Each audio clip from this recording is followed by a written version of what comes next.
روزے کی حالت میں جب انسان 10 سے 12 گھنٹے تک کچھ نہیں کھاتا تو سوال یہ پیدا ہوتا ہے کہ جب انسان پورا دن کچھ نہیں کھاتا تو انسان کی باڈی کو انرجی کیسے ملتی ہے۔ السلام علیکم، امید ہے آپ سب خیریت سے ہوں۔ آج کی اس ویڈیو میں ہم جانیں گے کہ روزے کی حالت میں کیسے ہماری باڈی، ہمارا جسم ہمیں بہت سی بیماریوں سے محفوظ رکھتے ہیں۔ روزے کی حالت میں ایسے کون سے پروسیس ہیں جن کو کر کے ہماری باڈی خود کو بہت سی بیماریوں سے محفوظ رکھتی ہے۔ کچھ ریسرچرز کا کہنا ہے کہ دن میں کھانے کی تعداد کو محدود کرنے سے یا کم کرنے سے بہت سی بیماریوں سے بچا جا سکتا ہے، جیسے کہ ہائی کولیسٹرول، ہارٹ ڈیزیز اور موٹاپے جیسی بیماریوں سے خود کو محفوظ رکھا جا سکتا ہے۔ ساتھ ہی ساتھ کھانے کی مقدار کو کم کرنے سے یہ آپ کی مینٹل ہیلتھ کے لیے بھی بہت بہتر ثابت ہو سکتا ہے۔ روزے کی حالت میں جب انسان 10 سے 12 گھنٹے تک کچھ نہیں کھاتا تو اس کا جسم، اس کی باڈی اپنے اندر موجود ٹاکسنز کو ریموو کرنے پر کنسنٹریٹ کرتی ہے، کیونکہ روزے کی حالت میں ہمارا ڈائجسٹو سسٹم ریسٹ حالت میں ہوتا ہے۔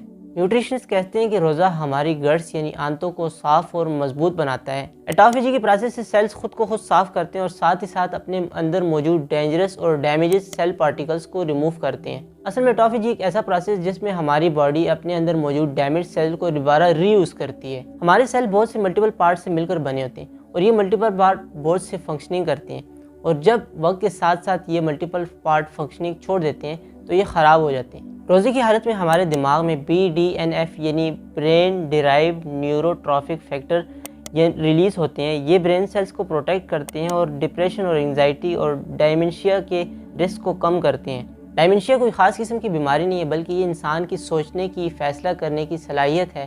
الزیمرز ڈائمنشیا کی ایک عام قسم ہے۔ روزے کے پہلے دن بلڈ میں شوگر لیول گر جاتا ہے اور بلڈ پریشر میں کمی آتی ہے۔ گلائکوجن باڈی کی مسل سے نکل جاتی ہیں، جس کی وجہ سے انسان میں تھوڑی بہت سستی اور کمزوری محسوس ہوتی ہے۔ روزے کے پہلے دن بھوک لگنے کی وجہ سے کئی دفعہ سر درد، چکر آنا اور منہ سے بدبو آنا جیسی بہت سی علامات ظاہر ہوتی ہیں، کیونکہ روزے کے پہلے اور دوسرے دن انسان کو بھوک بہت زیادہ لگتی ہے۔ اب سوال یہ پیدا ہوتا ہے کہ جب انسان پورا دن کچھ نہیں کھاتا تو انسان کی باڈی کو انرجی کیسے ملتی ہے۔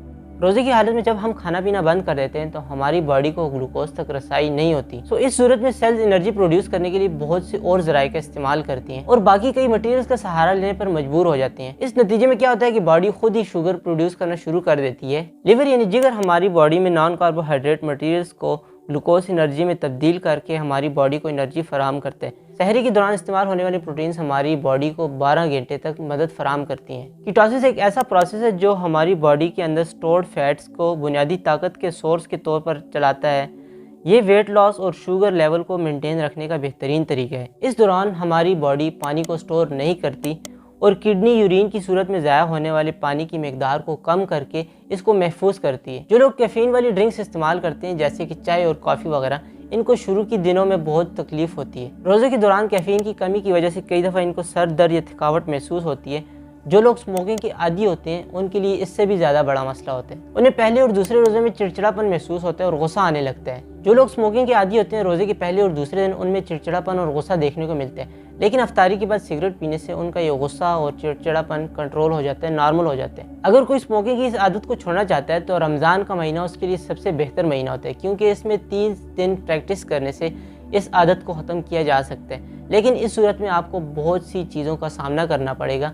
انسان بہت چڑچڑاپن محسوس کرتا ہے، غصہ آنے لگتا ہے، بات بات پر جھگڑنے لگتا ہے۔ اگر کوئی بھی اسموکنگ کرنے والا اس اپنی عادت کو بدلنا چاہتا ہے تو اسے ان سب چیزوں پر کنٹرول کرنا ہوگا۔ اکثر لوگ افطاری کے لیے دعوت پر جب جاتے ہیں تو بہت سارا کھانا کھا لیتے ہیں، جس میں بہت سی تلی ہوئی چیزیں اور میٹھی چیزیں شامل ہوتی ہیں، جس طرح کے سموسے، پکوڑے اور کچھ میٹھے جس طرح کی کھیر، کسٹرڈ وغیرہ یا اس طرح کی پیسٹری وغیرہ۔ کھانا زیادہ کھانے کی وجہ سے کئی دفعہ ان کو قبض کا سامنا کرنا پڑتا ہے، لیکن یہاں پریشان ہونے کی بات نہیں ہے۔